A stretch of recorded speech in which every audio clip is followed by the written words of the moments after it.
समाजामध्ये घर हे प्रत्येकाचं असतं, पण ज्याने समाजालाच आपलं घर मानलं, दुरितांच्या दुःखाला आपलं समजलं,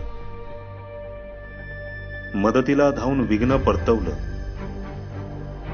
तोच खरा विघ्नहर्ता. आमदार शंकरराव गडाख.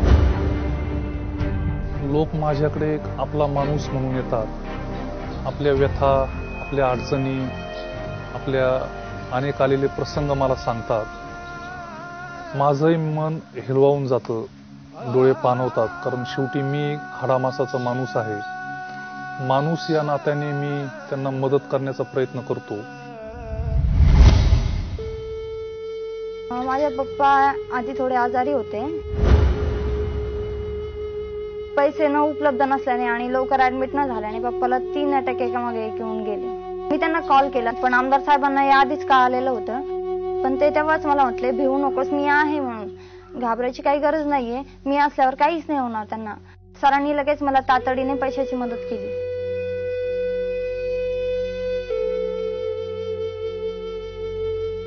पूजा करताना मुंग्या आल्या. मग आम्ही पण तांब्याला गेलो.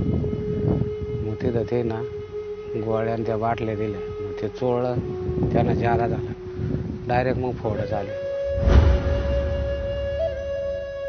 फोड आले आणि ते सेप्टिक झालं. सेप्टिक झाल्यानंतर त्यात जंतू तयार झाले.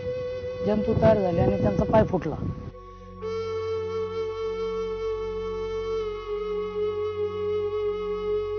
आमदार साहेबांनी एकमेव मदत त्यांना केली, त्याच्यामुळे त्यांना आधार मिळाला आणि जीवदान मिळाले.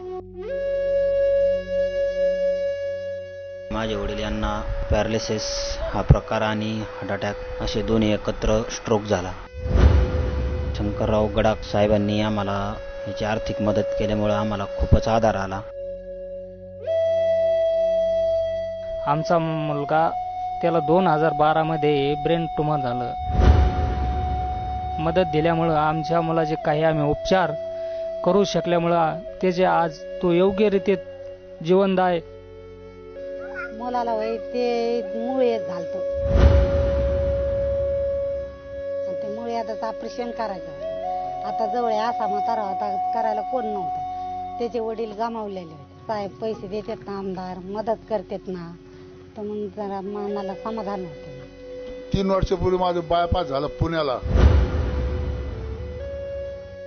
त्यावेळेला मी आमदार साहेबकडे गेलो, साहेब मला असं घडलं, माझं असं होतं.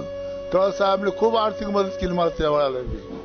का वेळोवेळी असे आमदार आम्हाला लाभावा आणि आमचे गोरगरिबाचे भरपूर अडचणी त्यांच्या हातून दूर व्हावा, ही प्रयत्न परमेश्वराजवळ प्रार्थना करत असो. एक आपला भाऊ म्हणून, मित्र म्हणून, माणूस म्हणून हे लोक त्यांच्या व्यथा मला सांगतात आणि त्यातनं मलाही पुढे मदत करून त्यांचे आशीर्वाद मिळतात आणि पुढे चांगलं काम करायला अजून मला आनंद वाटतो.